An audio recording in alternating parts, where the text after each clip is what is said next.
El conocimiento y el oportunismo siempre han sido excelentes recursos para la gente intrépida y aventurera. En este episodio pondremos de manifiesto cómo estas dos cualidades sacaron del atolladero al almirante Cristóbal Colón y a toda su tripulación. Hoy presentamos la cápsula titulada La oportuna idea de Colón en el más desastroso de sus viajes. Somos Oscar Sasso y Daisy Toussaint y esto es Anécdotas de la historia.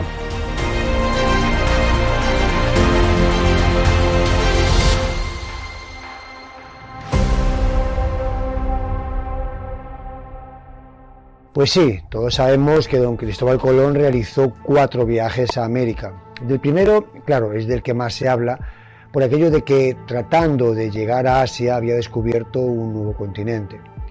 Del segundo, también, porque regresó a aquellas tierras ya con 17 naves y 1.500 colonos dispuestos a fundar un asentamiento con el falso sueño de enriquecerse.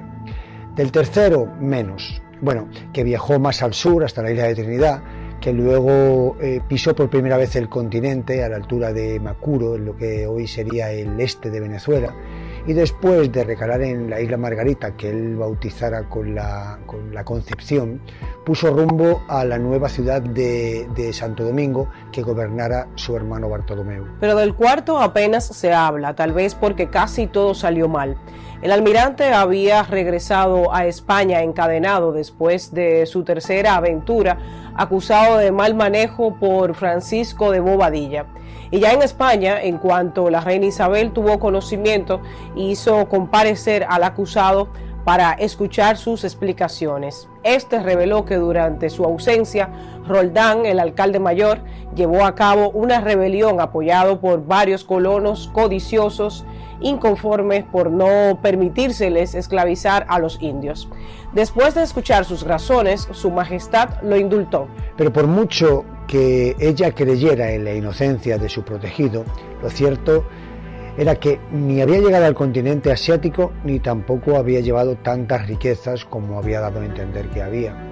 Mientras que el argumento que utilizó el astuto navegante para armar una próxima expedición fue que ya el lusitano Vasco de Gama había llegado a la India bordeando África y los portugueses, no conformes con esa primicia, pues tenían la firme intención de descubrir nuevos pasos más al sur de los territorios descubiertos por el genovés en sus 3 viajes, razones que convencieron a los reyes católicos para financiar una nueva expedición, a condición de que no pisara la isla de la Española. Colón contaba entonces con 51 años y ya sufría de artritis y de gota, pero con la voluntad férrea de encontrar el paso al Zipango, Catay y la India, zarpaba del puerto fluvial de Sevilla el 3 de abril del 1502 con 4 barcos, acompañado de su hermano Bartolomeu y su hijo Hernando, que para el momento solo tenía 13 años, pero le fueron impuestos como capitanes de una de las embarcaciones a los hermanos Diego y Francisco Porras. Al llegar al Caribe, Colón se percató de que se avecinaba un violento huracán y dirigió sus naves a toda vela hacia la Española para refugiarse en el puerto de Santo Domingo. Sin embargo, el gobernador Nicolás de Obando, que había llegado unos meses antes con 30 naves y 2.000 o 2.500 hombres, le niega el permiso y tampoco considera además la predicción del inminente desastre natural anunciado por Colón. Huyendo al terrible ciclón, el veterano almirante llega a tiempo a una ensenada donde sus barcos encuentran refugio, y aunque las embarcaciones fueron arrancadas de sus anclajes, no sufrieron grandes desperfectos. En cambio, en Santo Domingo, el huracán tomó desprevenida a la población y destrozó 29 naves, causando la muerte de 500 de sus habitantes. Colón llega a Jamaica y luego a la costa sur de Cuba para pasar después a Centroamérica, recorriendo la costa caribeña de Honduras, que la llamaron así por la profundidad de sus aguas.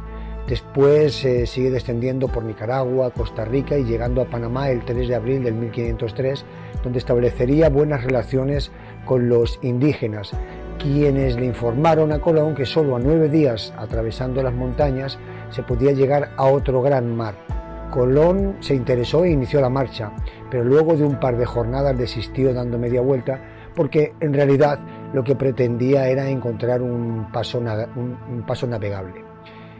No podía ni imaginar entonces que en ese preciso lugar, como 4 siglos después, se construiría el gran canal que uniría los océanos Atlántico y Pacífico. Cerca de allí fundaron el asentamiento que llamaron Santa María de Belén, donde pronto comenzaron las desavenencias con los indios guaymíes por las exigencias abusivas y por el empeño en su evangelización.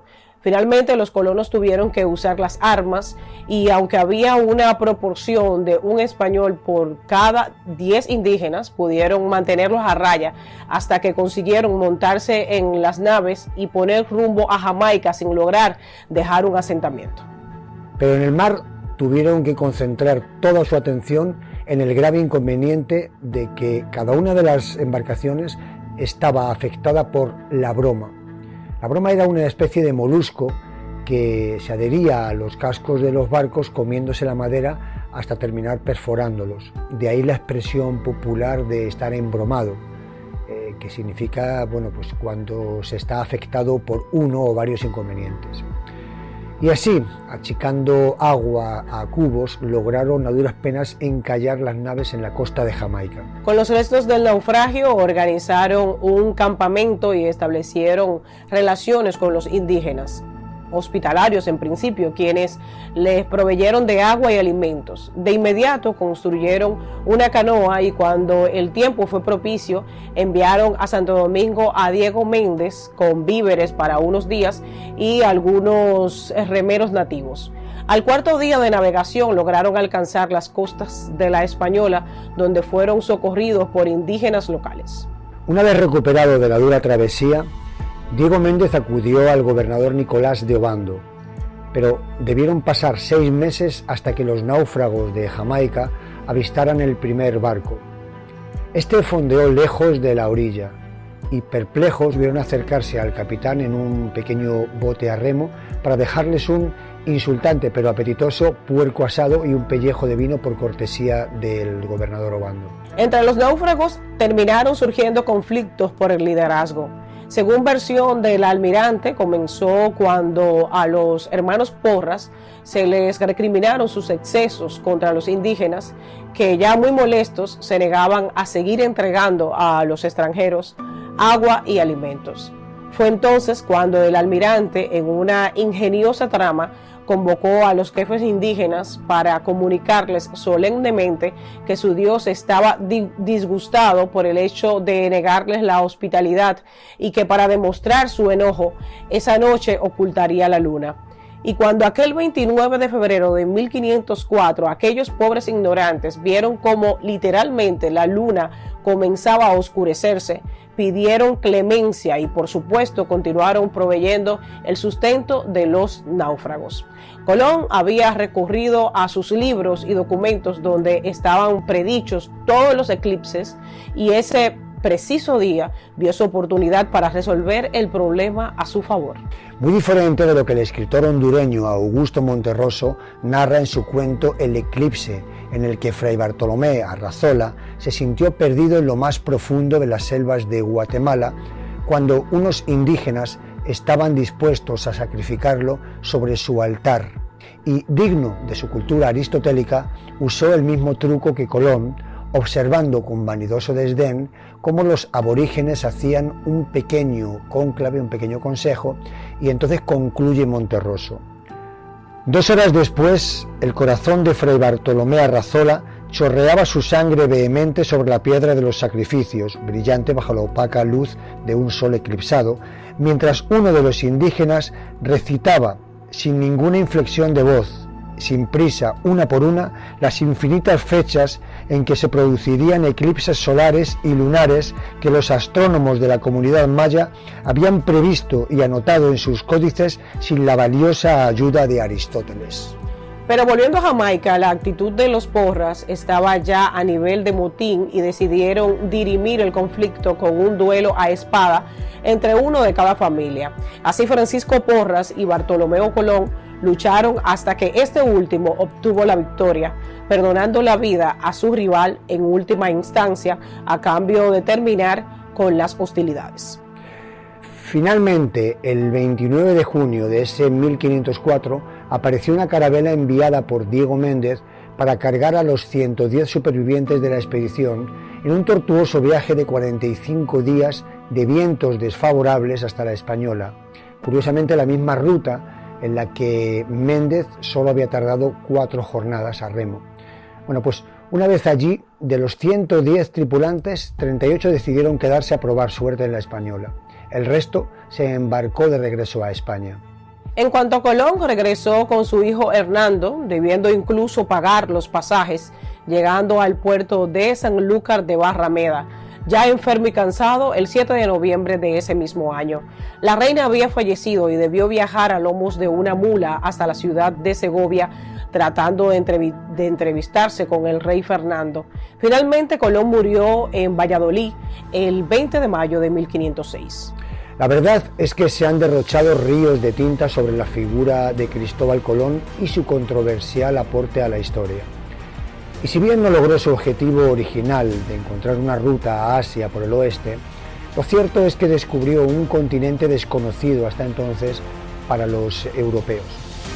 De lo que no hay duda es de que el almirante fue un experto hombre de mar, tenaz, obstinado y culto, razón por la que no es de extrañar que ante el impasse mencionado con los indígenas de Jamaica, encontrara los recursos para que conocimiento y sentido de la oportunidad obraran el sortilegio y salvara tan difícil situación, lo que recogemos como una sagaz anécdota de la historia.